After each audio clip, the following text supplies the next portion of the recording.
Bismillahirrahmanirrahim. Assalamualaikum warahmatullahi wabarakatuh. Perkenalkan, nama saya Desta Surya Pratama dari Prodi Ekonomi Syariah semester 3.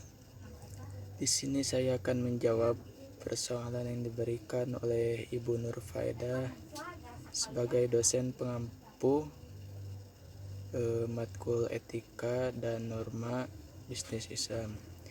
Baik, saya akan lanjut saja untuk menganalisis kasus yang pertama, yaitu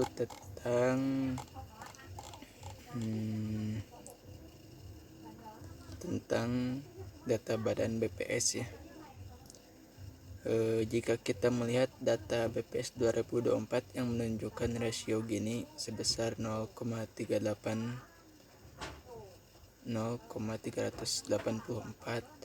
itu berarti tingkat ketimpangan pendapatan Indonesia itu masih cukup tinggi. Dalam kacamata ekonomi Islam, kita menganalisisnya melalui teori fungsi distribusi yang secara garis besar membagi distribusi menjadi 3. Yang pertama distribusi primer, terus distribusi sekunder, dan distribusi tersier atau peran negara. Yang pertama, distribusi primer. Ini menyangkut bagaimana pendapatan yang diperoleh Indonesia, misalnya dari upah kerja, keuntungan usaha, dan kepemilikan aset. Dalam Islam, distribusi primer harus terjadi melalui aktivitas yang halal, adil, dan tidak eksploitatif. Misalnya upah harus layak, tidak boleh ada riba, tidak boleh ada monopoli, dan semua orang harus punya kesempatan yang relatif adil untuk mengakses sumber ekonomi. Yang kedua, ada distribusi sekunder, yaitu mekanisme redistribusi untuk memastikan harta tidak hanya berputar di kalangan orang kaya saja. Al-Quran menjelaskan ini secara eksplisit dalam konteks Islam dan wakaf. Ketika rasio Gini masih tinggi, itu menjadi tanda bahwa instrumen redistribusi terutama zakat produktif dan wakaf produktif belum dioptimalkan. Padahal Islam menekankan bahwa instrumen-instrumen ini bukan hanya bantuan sosial, tetapi alat pemberdayaan ekonomi masyarakat miskin. Dan distribusi yang ketiga yaitu tersier, yakni peran negara. Dalam Islam, negara memiliki kewajiban mengawasi pasar, mencegah kecurangan dan monopoli, memastikan kebutuhan dasar rakyat terpenuhi, serta mengelola sumber daya alam untuk kemaslahatan umum. Ketika ketimpangan masih tinggi, artinya peran negara dalam pemerataan pembangunan, akses kesehatan, pendidikan, dan reforma agraria masih belum diperkuat. Nah, berdasarkan 3 kerangka itu, apa solusi Islam untuk mengurangi ketimpangan? Yang pertama, optimalisasi zakat dan wakaf produktif. Zakat bukan hanya untuk konsumsi, tetapi juga modal usaha bagi mustahik sehingga berefek jangka panjang. Wakaf produktif dapat digunakan untuk pendidikan, kesehatan, dan pembiayaan UMKM.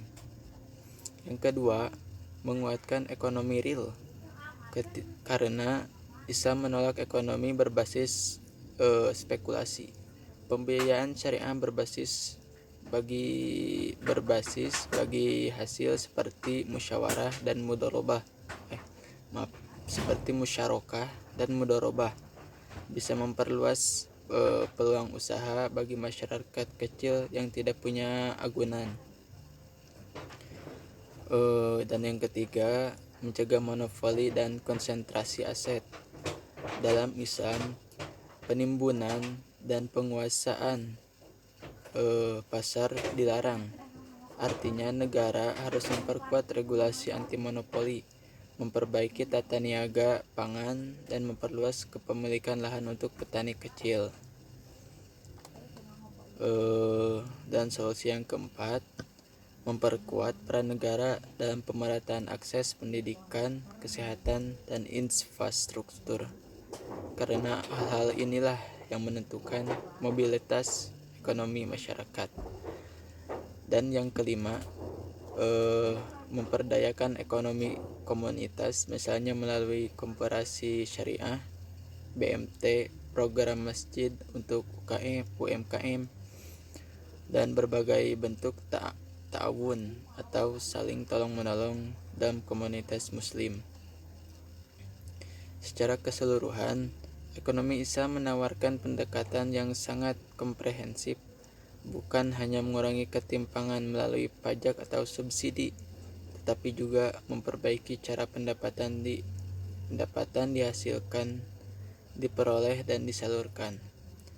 Jika prinsip-prinsip ini diterapkan secara konsisten di Indonesia, maka rasio Gini yang 0,384 itu berpotensi turun dan keadilan ekonomi bisa lebih terwujud. Dan kasus yang keempat, tentang masyarakat urban. Kalau kita melihat fenomena meningkatnya perilaku konsumtif di masyarakat urban, terutama lewat layanan pay later dan kredit konsumtif, sebenarnya ini menunjukkan adanya perubahan pola konsumsi yang cukup signifikan dalam perspektif ekonomi Islam.